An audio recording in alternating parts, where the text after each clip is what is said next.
Te-ai uitat vreodată la un bidon de ulei și ai văzut scris mare 5W30, 10W40 sau 0W20 și te-ai întrebat ce înseamnă?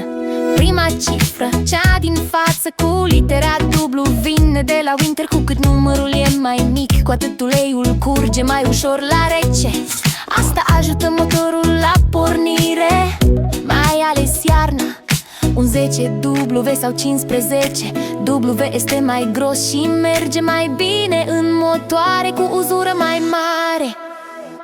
Cele două cifre, cele după liniuță, îți spune cât de gros rămâne uleiul când motorul este fierbinte. Un 30 mai subțire, un 40 sau 50 mai gros și rezistă mai bine la temperaturi mari.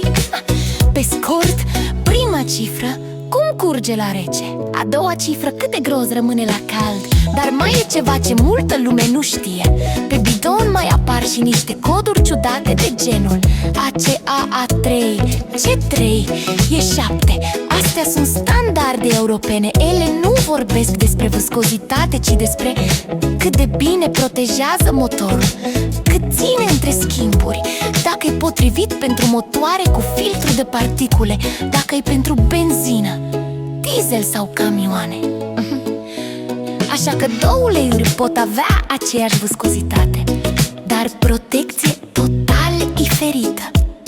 Concluzia: nu alegi uleiul doar după cifrele mari, contează și literele mici, pentru că acolo e scris, de fapt, dacă motorul tău va merge liniștit sau va suferi în tăcere.